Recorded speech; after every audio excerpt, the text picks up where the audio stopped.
So you should all see something popping up on your screen that says, I am recording you. So I want to once again, thank Sophia for doing this monthly program for us. And we're happy to have you. Glad to move it around. It was not a big deal. I mean, it's a high quality recording that we're going to have for people to watch on 370. Hello, viewers of the future, as well as the people today. So everybody knows Sophia Sanchez Porash, MSRDCD. She is, in my opinion, the BOMB. So I'm going to stop talking and let Sophia take over. Thanks so much for being here, Sophia. Awesome. Thank you.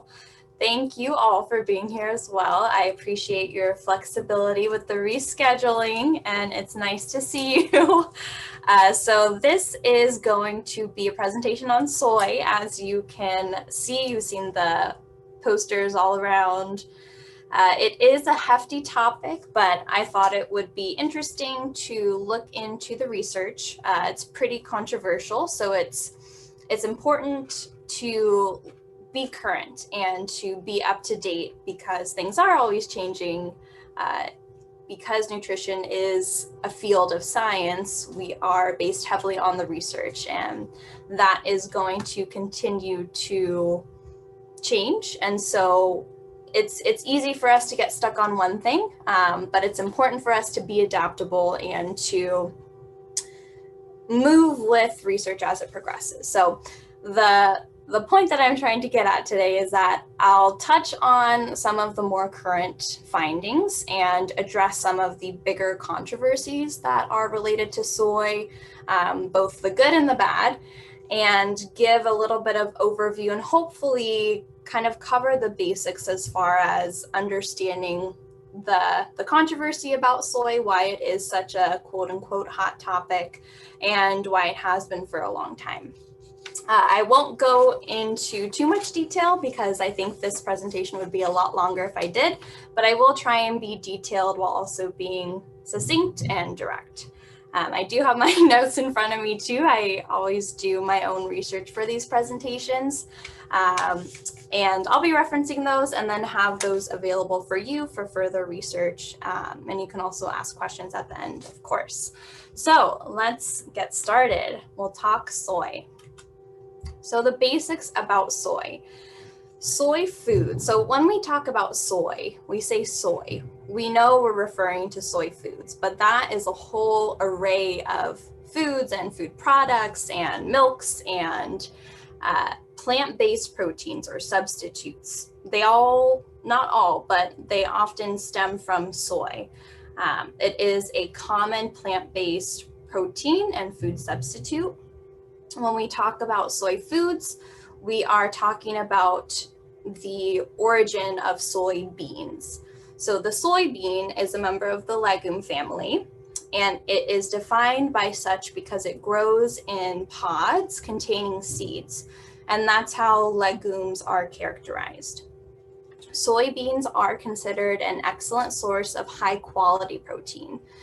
They are plant-based protein, and they are considered next to only animal protein with regard to their completeness. So when we talk about a complete protein means it contains all 9 essential amino acids that our body cannot make and thus must acquire through our diet.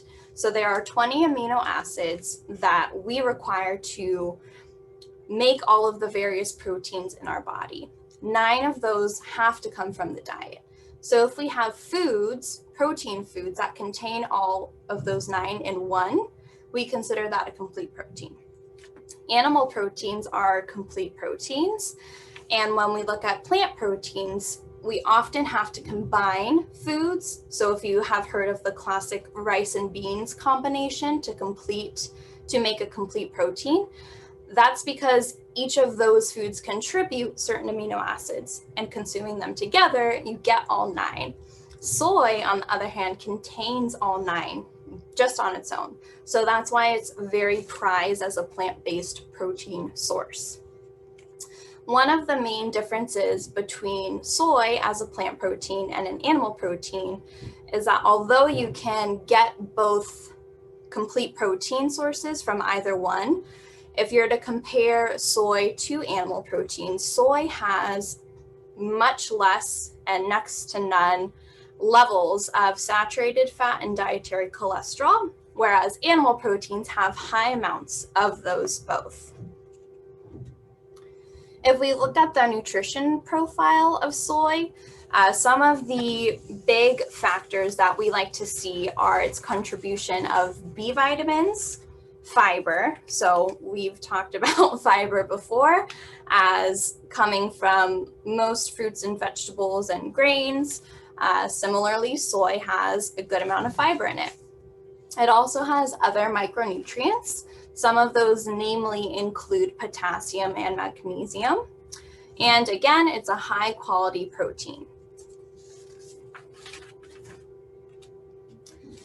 And what I wanted to do is kind of go through a list of soy containing foods. So again, when I say let's talk soy, you know what I'm referring to, but I also wanted to really spell out the different sources of soy so that you can see it's very versatile. It's used in several different ways, and depending on what your intention is, you might choose one form of the soy over another.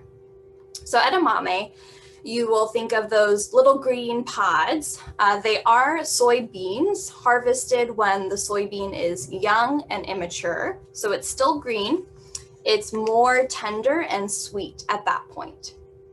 You may think of meat alternatives. So your veggie burgers, veggie sausage, bacon, veggie dogs, all of those meat alternatives can contain soy. Sometimes they don't. Sometimes they contain soy as well as other things. But a lot of those initially started with soy as the substitute for that meat alternative. We think of miso. Miso is actually minimally containing protein, but it is often used as a flavoring or a seasoning in cooking. It's a very salty and it comes generally in a paste. But if you think of miso soup, that would start with a miso paste and then add hot water to create that broth. Because of its high sodium content, that would be something to be mindful of, but it is flavorful and delicious. We think of soy milk, which is processed much like we would think of almond milk being processed or cashew milk. So the soybeans can be pressed and strained or not strained, and you would have the soy milk. And soy milk typically contains a good amount of the protein. Still, that would be present in the soybean or the edamame. So it is a good alternative for those who might be lactose intolerant, who are looking for a dairy milk substitute that's still providing some good quality protein. Soy nuts, those would be the whole, more mature soybeans that are soaked and dried and then baked. So they have kind of a crunchy texture. It's a nice snack sometimes. Soy sauce, with that we have different versions. Tamari is solely the soy. When you have shoyu, that's what we would think of soy sauce that we see very commonly at restaurants, in the marketplace.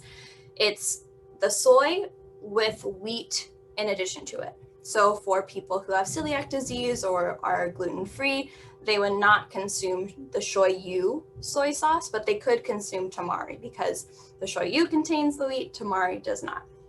And teriyaki is typically a sauce that is started with soy and then has different vinegars or sugars added to it. So it can be often a sweet glazed sauce that's used for cooking or flavoring. Tempeh is fermented soybeans with another grain added to it. And it's typically got a more of a textured feel. You might often see it formed into blocks or rectangles, and that can be chopped or sliced and used in various dishes. Textured soy protein is made from textured soy flour, textured soy protein concentrates, and spun soy fiber. So it's got all of those various components. What you may be familiar with as a common brand is TVP, and that is textured vegetable protein. That is often used as a meat extender. And when I heard that, I thought that it meant that it would extend the shelf life. It actually, the term meat extender refers to making it more nutritional. So oftentimes textured soy protein, or TVP, is added to meats to add more protein to them. So a meat extender, that term references increasing the nutritional profile. We have tofu, which is technically the curd of the soybean, so it's a curdled version. And you can have silken tofu or firm tofu, which reflects their descriptions very well. And depending on what you plan to use that with, you might choose one or the other. And finally, whole soybeans, which, going from top to bottom, that is the mature version of the edamame, the mature soybean. And generally, when it gets to that point, it is brown. It's a little bit more tough to use. So typically it's cooked and either soaked or roasted to make it more easy to work with. And if we go a little bit further, we can look at soy foods as being classified as either fermented or unfermented. Fermented, if you think back to the probiotic and prebiotic presentation, means that the soy food has been cultured, or it has been mixed with or had added beneficial bacteria, yeast, or mold. So that creates the cultured, that fermentation process. The picture on that slide is natto. And I wasn't sure what natto is, so I had to look it up, but it is a traditional Japanese food, which is the soybean that is fermented with bacteria. So it looks kind of sticky in that picture, and that was the description that I saw. So it's a little bit sticky. It does have a little bit of that tang that we can sometimes associate with fermented foods, but other fermented foods include miso, tempeh, and soy sauce. And some believe that fermenting the soy improves its digestibility and absorption, so how your body breaks down the soy food and then absorbs it, because the fermentation process itself, if you think about it, already starts to break down. When you introduce those bacteria, they start to work and break down that food. So it's thought that by introducing that fermentation, you're already starting to break down the sugar or the carbohydrate and protein molecules in the soy. Unfermented soy products could include soy milk, tofu, soybeans, edamame, and then more of your processed foods like a soy cheese or a soy burger. The next slide that I put in here, I kind of put in here for myself because I wanted to understand the defining characteristics of these two. And I think we kind of touched on it already. But when I think of edamame, I think of that green pod that you might order at a Japanese restaurant. You might be able to purchase in the grocery store in either the shelled composition or the unshelled product. And when I think of edamame, I know that it's a soybean. But then when I think of a soybean, I was trying to see what characterizes one from the other. So as I talked about earlier, the edamame is going to be that immature soybean. When we think of the soybean, that's going to be the brown seed looking things in the background of that photo. They are the mature, ripened soybeans or edamame that are hard and they change color, so they're also brown. Typically, the mature soybeans need to be cooked so that they're easier to use. They can also be fermented.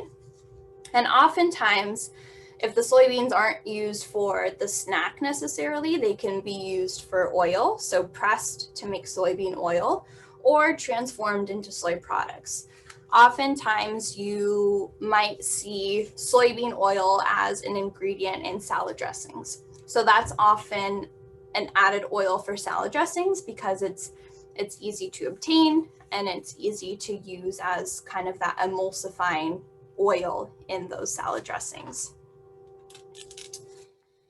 Now I'll get into a little bit of this soy spiracy. So there are a lot of good and bad claims in the media that do stem from research, but are also kind of out there to scare us.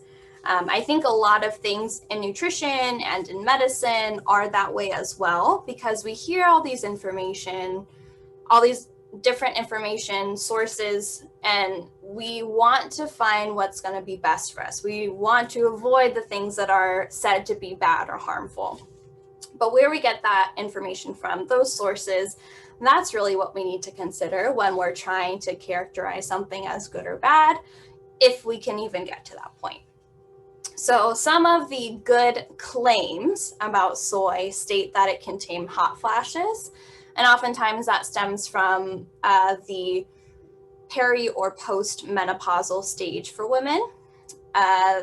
They may be able to ward off osteoporosis. They may be able to protect against hormonal cancers, not only breast cancer, but also prostate cancer. Some of the bad claims say that soy products can cause breast cancer. They may induce thyroid problems. They may lead to dementia. Not all of the research is black and white. Not everything leads us to a conclusive, defining state, but we're going to try and unpack a little bit of those good and bad claims together. First, we're going to look at how soy affects the body. So if you hear the term isoflavones, that might be something that is thrown around.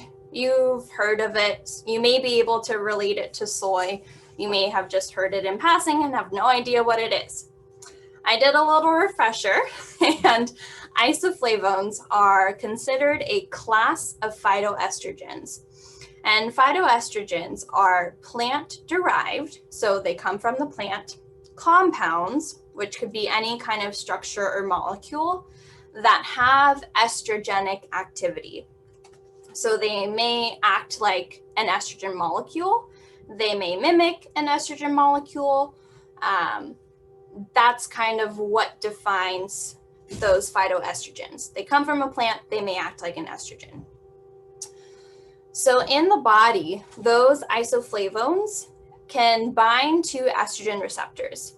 If you can see on the screen, the red molecule is an estrogen molecule, and the black molecule is an isoflavone molecule, or the backbone of that molecule.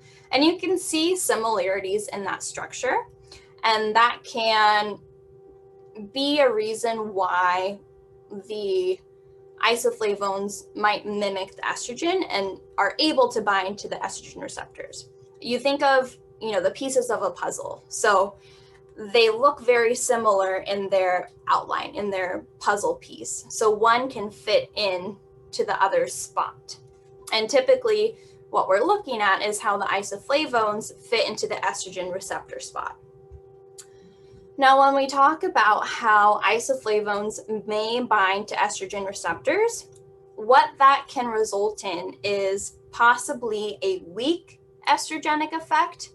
So while the isoflavone may bind to the estrogen receptor, we might see a weak mimicry or a weak effect of the isoflavone acting as an estrogen. Or we might see anti-estrogenic activity. So the reason why I wanted to put in the descriptor weak, we have heard, I think, a lot in the media that if you eat soy, it's going to act like estrogen and increase your hormone levels, and it's going to have this strong effect, and that's why it's bad for us. Now, the research shows that it's possible that the isoflavones may act like the estrogen by fitting into the estrogen receptors, but the evidence shows that that effect is weak. It's not a strong, overwhelming influence or effect. What we also see is that it could potentially have an anti-estrogenic effect or a protective effect. So those are some things to consider. The two most common isoflavones are genistein and dateine. And soy is the biggest source of those isoflavones in our diet. So that's why we often see isoflavones and soy together. That's the implication. So if we look at the research, and I always encourage those who are interested in nutrition to go to the research first, there are some things that we want to consider. It's great when we find a research study and look to that to back up our beliefs or to go against our beliefs, but we also need to be careful with the kind of research that we're looking at. So some things that we want to pay attention to are the type of study, whether it's in humans, which we can more confidently apply to ourselves, or if it's in the cell, which we can't as confidently apply to ourselves, or if it's on animals, which we also can't as confidently apply to ourselves. So the type of study matters. The ethnicity or the demographic or the background of the population at hand, that matters, especially for soy. So a lot of research looks at Asian countries and their high soy consumption. Well, if we compare that to the soy consumption in Western countries, it's very different. So we need to be mindful of that when we're looking at the findings from studies for those in high soy consuming countries versus our own, or if we are in a high soy consuming country, comparing those findings to others. We also need to be mindful of hormone levels. This is applicable to all research studies, but also to soy specifically because of the estrogenic activity. But an interesting thing is that a lot of the research on soy is actually focused on women. In a lot of research, at least historically, most researchers would rather study men because they don't have the variables of hormones. Female hormones especially have lots of influence on research findings. And oftentimes that's considered an extraneous variable or one that we want to get rid of or control or at least account for. So historically, you would see more studies focusing on young white men. For soy specifically, we see a lot more that extends to women and of different ethnicities, which is very interesting to me and I think important. Finally, what we want to look at is the type of soy as well as the amount. So are these people studying soybean consumption? Are they studying soybean oil consumption? Are they studying a concentrate of soybean oil consumption? And in what amount? Are these people consuming huge amounts of soy that we probably wouldn't consume on a daily basis? Or are they consuming amounts of soy that are comparable to what we might eat in one serving? Oftentimes, we'll see huge differences in the volume or the amount of consumption. And with those conclusions, those findings, we can't necessarily apply it to ourselves because we might not be eating as much or as little. So that's something to consider. And also this one last thing about looking at this is you want to look at who's funding the research. This might be more so if you are actually looking at research articles yourself or you're looking at the author. See who's funding the research. If it's the Soybean Council of America who's funding this research study saying that soy is great for you, there could be some bias there. So being mindful of that, paying attention to that is also very important. And along with that, looking at the source of information. So are you reading, the Yahoo News headline, or are you reading it from a journal article? If you're reading the Yahoo News headline, maybe look at who's the author of that. Is it a dietitian? Is it a physician? Look into a little bit more rather than just reading the headline and settling with that conclusion. All right, so we'll get into a little bit about these hotter topics, and we'll start with breast cancer. So phytoestrogens, those that come from soy, do not always mimic estrogen, and I had mentioned that. They may actually produce those anti-estrogenic effects. So that would be blocking the action of estrogen, and in the consideration of breast cancer, that can be protective. So if we think about this scenario, If soy's estrogen blocking action occurs in the breast, eating soy could theoretically or potentially reduce the risk of breast cancer because estrogen stimulates the growth and multiplication of breast and breast cancer cells. So if soy is acting as a protective effect against breast cancer, our consumption of that may block that growth. So it may work against estrogen and be anti-estrogenic. With that, studies have not provided a clear answer. And I feel like this is a lot of those moments where we want one defining answer saying, yes, this is good for you. No, this is not good for you. Unfortunately, that's not always the case. So some studies have shown a benefit from consuming soy and breast cancer, and others show no association. The effect of soy, and that would be incorporated into the research question, may vary depending on menopausal status of the women being studied. It may also vary depending on the age at which soy is consumed. So a couple of the research studies that I looked at said that for people who are consuming soy at a younger age, women namely, when their breast tissue is still developing, that might have an effect. And that's very interesting. And also the type of breast cancer. Because there are different types of breast cancer and different hormonal effects with those different types, it's very difficult for us to say in a broad sense, soy is protective against breast cancer. Well, it might be protective against one type of breast cancer and not the other. Or it might be beneficial against recurrence for one type of breast cancer versus the other. It's very hard to flesh that out. For the research that has been studied up until this point, if we're looking at animal and cell studies, and with those, again, not as easy or confident for us to apply to ourselves, those findings have said that high doses of isoflavone or isolated soy protein extracts tend to stimulate breast cancer growth. Again, that is in the cells and in the animals of those studies. In people studies, what the findings say is that consuming soy foods over time may have a protective or neutral effect. And with that, women from Asian countries appear to receive a greater protective benefit from breast cancer with high soy intakes compared to American and European women.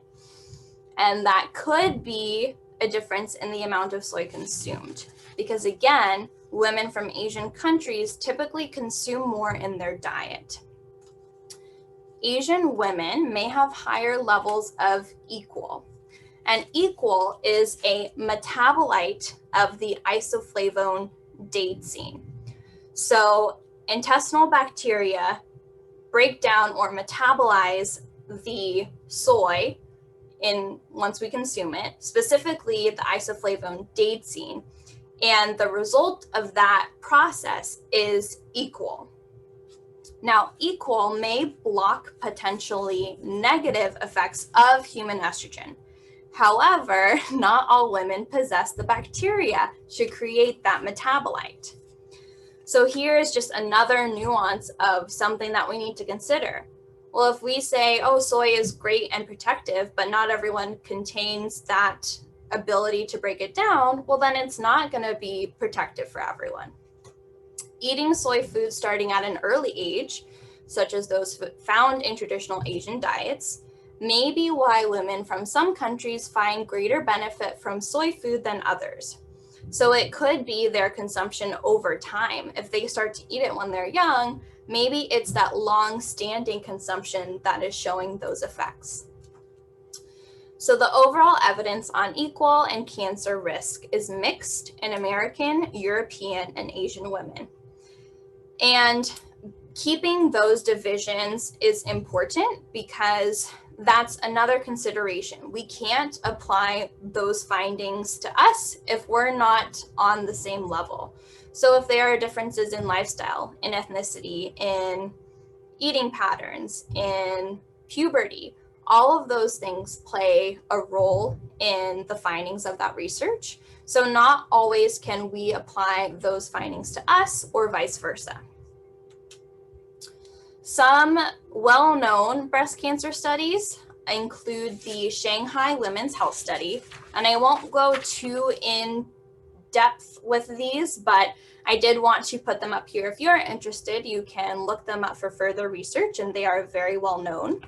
So the Shanghai Women's Health Study followed 73,223 Chinese women for more than 7 years. And it has been the largest and most detailed study of soy and breast cancer risk in a population with high soy consumption. So they outright say that, and that's important. The Breast Cancer Family Registry was a prospective study that followed 6,235 women diagnosed with breast cancer and living in the US and Canada. So that might be a little bit more applicable or comparable to us, right? And a prospective study following 1,954 American women who were breast cancer survivors for 6 years is another well-known study. And the important part of these, I'm not exactly sure how they picked the 6 years or the 7 years, but the important part of that is that is a long time. A lot of studies are, looking at things for a month or for 12 weeks, and that's considered validating. These are for years, and prospective means they can look and have a population of people who might be at risk of developing and then see, do they develop that? So the other thing with breast cancer is, I'm not sure if the 6 or 7 years is a certain time frame to look at recurrence or remission, but that would be another interesting thing to see within that time frame. Do these people remain in remission? Is there recurrence? What does that look like? So I know that was a big topic and I squeezed it all into a very few short slides, but we'll move on to cholesterol. So cholesterol is another big thing that a while ago, actually in 2000, the American Heart Association had released a report that encouraged adding soy protein to a diet low in saturated fat and cholesterol. Then in 2006, they released a report that highlighted newer research that indicated neither soy nor isoflavones have a strong cholesterol lowering ability. So they kind of backtracked a little with that new research, which again is important. It's good to do. We don't want to get stuck in our 2000 research findings and not be able to adapt to what's new and relevant. In October of 2017, the FDA proposed a rule to revoke that claim because of numerous studies that presented inconsistent findings on the relationship between soy protein and heart disease. So while we may not be able to say that soy protein has a positive direct effect on lowering cholesterol, it can be generally heart healthy because of the idea of replacing those animal products that are high in saturated fat and cholesterol.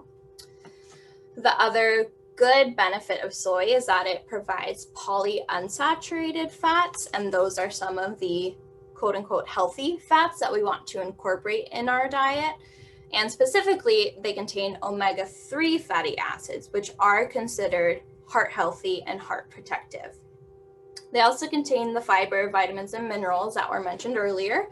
And again, they are low in saturated fat and cholesterol. So by replacing or even, sometimes replacing animal products with soy products, you might be by default lowering your saturated fat and cholesterol intake. A 2020 article that was released in March and published in the American Heart Association journal called Circulation found that higher intake of isoflavones and tofu was associated with a moderately lower risk of developing coronary heart disease, that's the CHD. And in women, the favorable association of tofu were more pronounced in young women or postmenopausal women without hormone use. So it's interesting here that here is additional research that says that foods like tofu, which are rich in those isoflavones, could lower the risk of heart disease, particularly in younger and postmenopausal women. It could lower, it could moderately lower. That's not saying that it has a direct positive effect, but the research is there. Now, if we look at thyroid, so the current research says that soy consumption does not affect those with normal thyroid levels. However, if someone has an underactive thyroid or hypothyroidism, soy foods may interact with the absorption of thyroid medication if that's being taken. So if that's the case, then a physician might recommend certain timing. So medication timing, if you're consuming soy foods, it might be recommended that you space those out. That's typical with many kinds of medications. If there is a drug nutrient interaction, it might be recommended that you space the consumption of those two out. And I wanted to add this slide in because I did have a question about soy protein isolate. So soy protein isolate is really what it sounds like. It is the isolated protein from the soybean. And the way that that process occurs, it says it's usually prepared using isoelectric precipitation of an alkaline extract. And what I've seen the term used is acid washing. So the soybeans are washed with an acid and then mixed with an alkaline base, and that neutralizes that whole processing. And what you're left with is a very concentrated powder, and that is mostly protein because you are really removing all of the other components or the other nutrients from the soybean. We can often see that as a protein powder, but we can also see it added to certain things. So it could be added to protein bars or veggie burgers or other processed plant-based foods. We would see it in the nutrition facts. If we read the label, we might see it added in there as one of the ingredients. Now, is it good for you or is it bad for you? It's hard to conclude. Generally, with that kind of processing, you'll see most of the nutrients stripped away. I mean, because the protein itself is isolated, you're not using that for the fiber or for the vitamins and minerals. You're using it for the protein. So what I like to say is, if you can, go for the whole food. Use the whole food product first and get your protein from there, get your fiber from there, get your vitamins and minerals from there. The chemical processing itself not only can get rid of all of those nutrients, but it may introduce other metals. We're not exactly sure, but I did see something that said it could introduce aluminum to the protein. It can also cause stomach upset. So if you have a sensitive stomach, the processing has trypsin inhibitors, which could upset your stomach. That's something to consider. And another thing about it that I saw is that soy protein isolates are often genetically modified because the majority of soybeans grown in the US are genetically modified. But again, we need to take that with a grain of salt because most of the foods that are produced in the US are genetically modified at this point, unless you're actively seeking out non-GMO foods or organic non-GMO foods. Most of the foods that we eat are genetically modified because that's how we mass produce at this point. That's how we keep our nation fed and shipped to other countries and vice versa. So not to be ignorant of that, but most of our foods are likely genetically modified at this point. So don't get hung up on that component. So in conclusion, you might be asking, what's the right soy for you? Should you eat soy? Is it good for you? Is it bad for you? And I think I'm catching on a trend with my presentations here that I end up saying it's individual, because nutrition is very individual. And, you know, I think that's an appropriate conclusion, because you can't say what will work for this person will work for the person next to you. We're just different people. So it's dependent upon your age, on your comorbid conditions, your ethnicity, your activity level, your lifestyle, your genetic predisposition. Avoiding all processed soy products is probably going to be difficult. Most things in our diet are processed. If we can go out and afford foods that are not processed, that might work for us. If it's a convenience thing, most convenience foods are processed. We have to consider cost. We have to consider convenience. We have to consider accessibility. We have to consider culture. You know, processed foods may or may not be part of our culture. I like to say everything in moderation. So consuming the whole food is great. And then once in a while, treat yourself to, you know, the Impossible Burger if that's what you want. I think it's important to be realistic and to also remember that we want to prioritize our health, and part of our health is our happiness. So having that balance is really key. So ultimately, opt for those whole foods and limit processed foods as you're able to, with your own personal considerations. So if you can get the soybeans and incorporate that into your diet, that's great. If you can incorporate beans and legumes and lentils and nuts and quinoa, all of these natural whole foods that are sources of protein, but also fiber and vitamins and minerals, that's wonderful. And then also allow yourself to have the other things, whether it's because you want to or because it's convenient, you can incorporate those things. And if there are certain predispositions for you that you are worried about or you're concerned about, talk to your doctor. Find a personal registered dietitian who will be able to assess you and your needs and your background. That's really the key, is that nutrition is individual and personal, and that's what I will leave you all with today. So thank you all for listening and attending. I appreciate your flexibility with the rescheduling, and I really do love the audience. You know, I love having it recorded and being able to share, but I also appreciate the interaction. So it's very nice, and I will see if I can stop the recording. Let's see.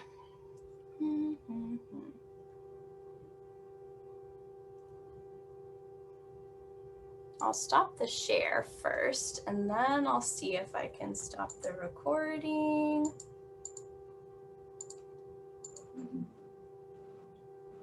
Let's see. I have a question. I do too. You go first.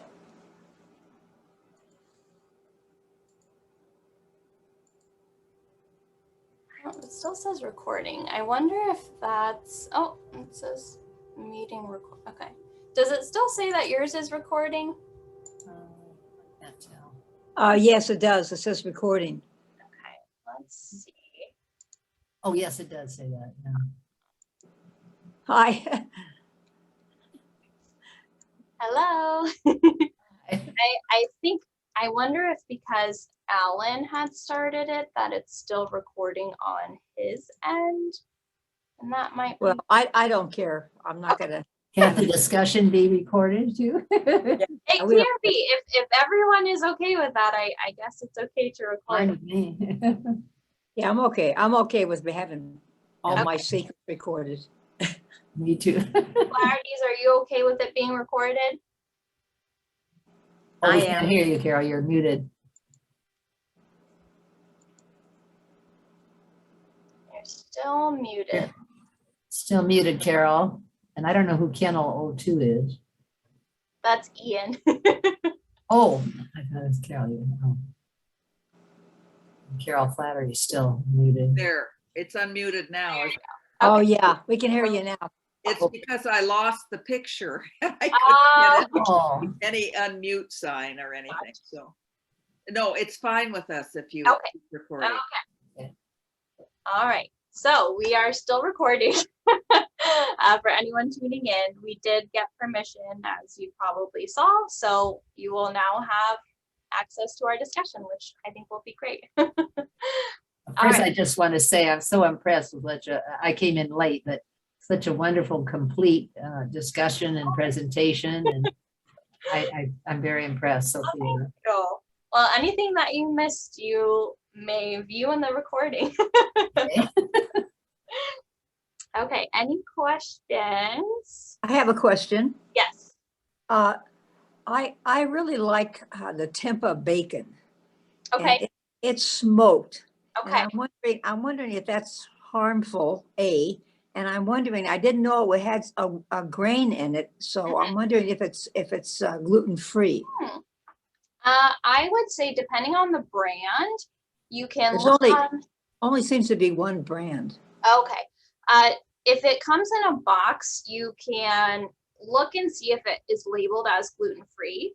And if it is gluten-free or certified gluten-free, then you will know that it is certified gluten-free. But also you can look at the ingredients list and see, sometimes it will say wheat protein or something that's related to the grain, although it might not call out wheat. But you can look that way and see if it's actually a wheat that's added to it, or if it's a different type of grain that you might be able to tolerate in that sense. And then as far as the smoking process, so smoked meats or smoked foods are sometimes get a bad rap because the smoking process can produce those carcinogens.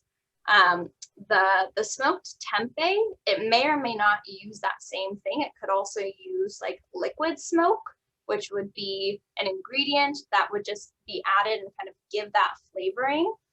So again, I would say try looking at the ingredients list and see if you can pick up on what the smoke flavor is coming from. And I don't know if it would say necessarily the way that it's processed, if it's actually smoked or if it's just with the flavor added to it, but that might give you a sense of if it's, you know, the components that are giving it that flavor, or if it's really being smoked, you know, in a smoker kind of thing. Thank you. Yeah. I have a question too. Yes. First of all, what a great presentation. Thank Yes. you. Wow. Yes. The research and specifics, and you didn't dumb it down for us. I really appreciated that. Sure. It's discouraging for me because when I had breast cancer in 2008, this is pretty much what I learned. And so nothing in 12 years or 13 years, they haven't gotten anywhere. Yeah. But I wonder if you could just give us a little something about what those studies showed. You named three Sure. studies, Oh, but yeah. you didn't say. Yes, I can do that. So a little synopsis from the Shanghai Women's Health Study. And that was the big study that followed 73,223 Chinese women. What they looked at here, they looked at women who ate the most soy and found that those women had a 59% lower risk of premenopausal breast cancer compared with those who ate the lowest amount of soy. Risk, so the risk of developing breast cancer was 43% lower when soy was eaten during adolescence. 7 years later, the study authors published a follow-up analysis from the same cohort over 13 years to evaluate any association between soy foods and specific types of breast cancer defined by the hormone receptors and by menopausal status. I can read some of those key highlights. So they found that a 22% lower risk of breast cancer when comparing the highest to lowest intakes of soy during adulthood. Really? A 28% decreased risk of hormone positive, both estrogen positive and progesterone positive, breast cancer in postmenopausal women. A 54% decreased risk of hormone negative breast cancer in premenopausal women. A 47% decreased risk of premenopausal breast cancer when comparing high to low intakes of soy during adolescence and adulthood. So those were the key findings of that study. Thank you. Thank you. Mhm. Yes, Wow. And Yeah, what I about the other two?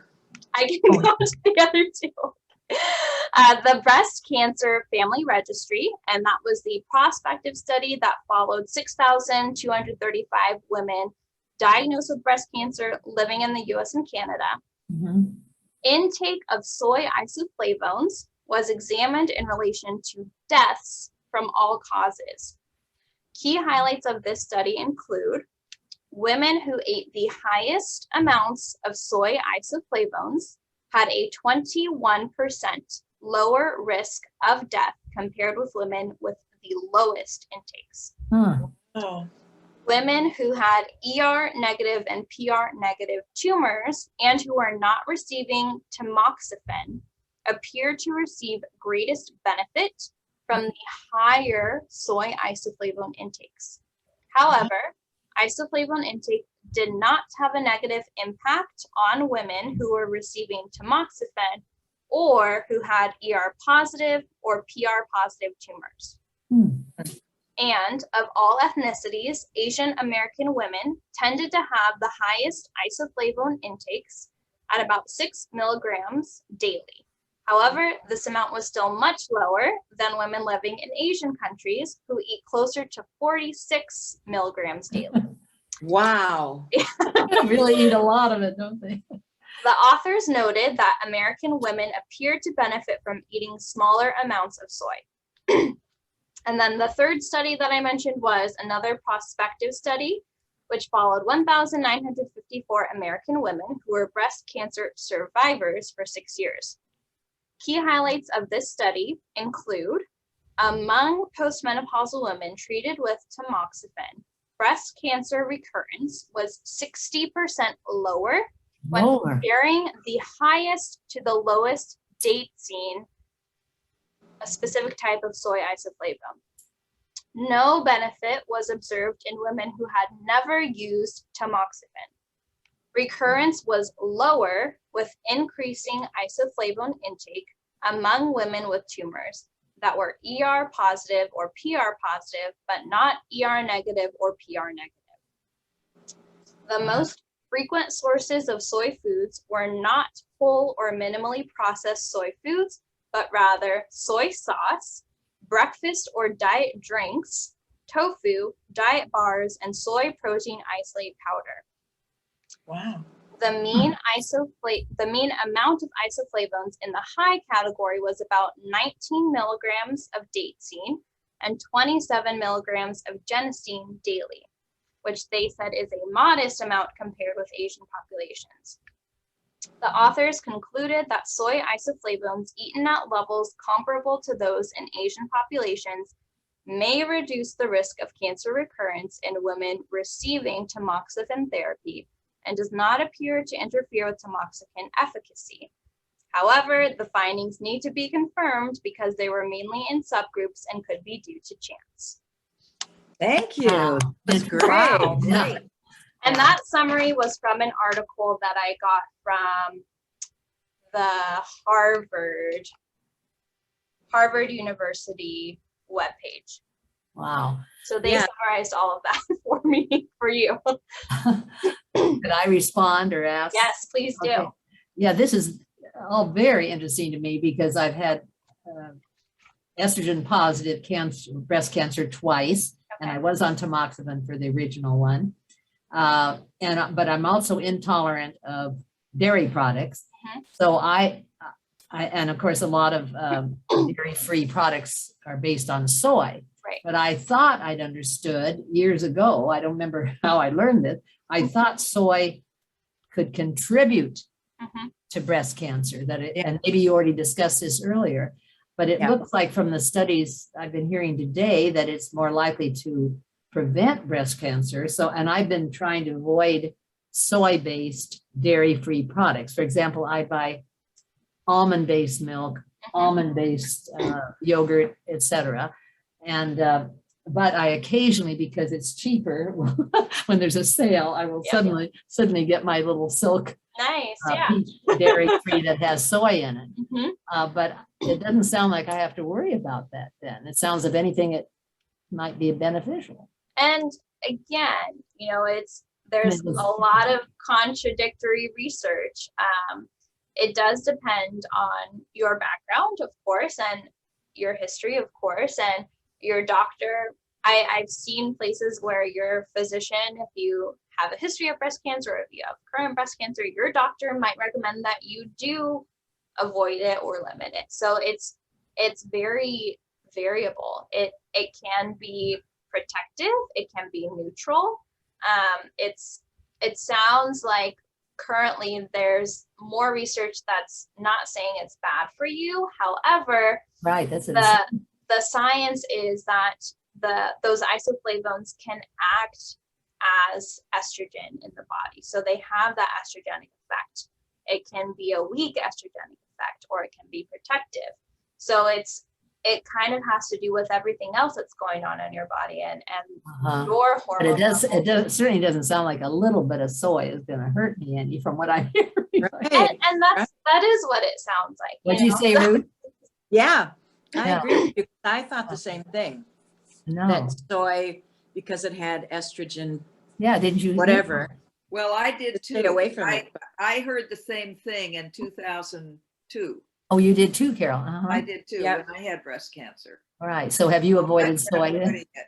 But a little bit, I think, is okay. Yeah, because I have to avoid dairy products, and it's often Yeah, I do tough. too. Yeah. It becomes a problem. Yeah. Well, somewhere along the line, I heard that they didn't really know, so I started eating more soy. But this is Very good. very positive. I mean, Yes, it really, is. It's reassuring. I almost think we should go out and get soy sauce. I know. Yeah, Well, and that's the positive side of it all is, it's looking into the research and seeing what is validated and what those findings are. And at the end of the day, unfortunately, we say, everything's individual. So, Right. what applies to this person might not apply to the next. But the point in research is that we do find things that we can generalize to the extent that we can generalize, and things that we can say are positive. And if we hear it, supported by the American Heart Association or other foundations that are those companies. Oh yeah, that's right. That's the other thing, is that I we have high respect. cholesterol level. Yeah. And it Yeah. sounds like that soy could help that. Right. So it's controversial, and it's always, being continued to be researched because of all of these different things that we hear and that we believe and that we adopt, and we as humans appreciate having direction, and we like to know the answers, and we want to have something to follow for our health. So taking all of those in mind, referring to the research is the way to go about that. Can I ask- Sophia, excuse me, Ruth, just a sec. Yeah. Sophia, do we know in general, is there less breast cancer in Japan or in China? That's I mean, in general, do we know you whether mean compared to? compared to the US and Europe? That's a good question. Have we ever I don't heard? have that number, but I'm I just can look at curious. those statistics. Yeah, that's a good question. It would also be something to look at, like if it's a historical thing or if it's the incidence rate, comparing those two. That's interesting. I'll look into that. I'm glad you asked that. Yeah, I'm just curious now that I've heard that soy could be helpful. Yeah. I have a different question, Sophia. Sure. How do we get the bacteria that creates equal? I know, that's That is interesting, and I haven't looked too much into it further, but I do wonder if that's part of our genetic makeup. Is it something that we are born with based on where we live? Is it something that we acquire based on what we eat in our diet? That is a good question too, and I should look into that further. And do antibiotics kill it off? And if Right, you take right. probiotics, does Yeah. it put it back in? Yeah. I mean, it's not on the list Good of any of the question. probiotics in my probiotic pill, but Yeah. maybe something else. And again, with your question about the antibiotics, looking at the susceptibility. So is it more or less susceptible compared to the other gut bacteria, and how prevalent is it in our gut if we do have it? You know, is it a little amount that we only have so much of, or is it kind of once we have it all the time? Good question. I don't know the answer, but I will look into that because that is Thank you. Because if there's a particular thing that we should be getting in our probiotic pills, right. that would Right. Oh, be yes, I'd like to know that too, because I. Yeah. Yeah, me too. Me too. Hi, everybody. This is Ian. Oh, hi, Ian. Hey, Oh, hi, good to see you. I do have to jump off, but I just wanted to say thank you for everybody attending. And this is my last webinar with Sophia. So I've been, this is a proud moment for me because by far the best hire I've ever had. As you can see, being recorded. wicked intelligent. That's why I'm doing it. Yeah, isn't she a recorded. great diet? It's proof. She a great dietitian? Wow. She is. She has a fantastic work ethic, and I'm very jealous that that I'm leaving this RD with you. But she's fantastic, and I know she will take great care of all of you. Well, as we're well going to as- miss you, Ian. as well as be a great advocate for all of you too. So expect nothing less. I've got to jump off because I'm going to go serve in the health center this evening, but I just wanted to let you all know that. And Okay. once again, it's been a pleasure, and thank you for taking on these webinars, Sophia. Doing a great job with it. Thank Thank you. you, Ian. Thank you, Ian. And I'll see you all in the next couple of weeks here. All right. Okay. Okay. All right. Have a great evening. This is kind of funny that we're talking about all this. I just made it, I heard the door knock and I think I made a terrible mistake and accidentally ordered for my meal to be delivered when I was looking forward to eating down there tonight. I think I just flubbed up. Oh, well, I'll get down there. when Figure it it is. out. Tomorrow. It should be fun tonight for everybody to be down there. Yeah. Sophia, do you have time for one more question? I sure do. Oh. What's your opinion about soy oil? How does it rank in terms of using for cooking or using it raw? Oh. So soy, as I said, is a good source of those polyunsaturated fats and the omega-3 fats. I don't know the exact content, but I'm going to look. Like compared to olive oil. Yeah, let me see. Yeah. Also, temperature also, temperature. Mhm. Yep. Yeah. So what are we supposed to be using for high temperature cooking? Not olive oil, I don't think. No, No, I think one of the better high temperature cooking oils is avocado oil. It has really? a high smoke point. my It is a little bit pricier, so that is the one caveat about that I don't always recommend it because it's expensive, but that is a good healthy oil that can be used at a high smoke point. Huh. I'm trying Never used it. I've never No, used I've it. never used it I either. haven't either.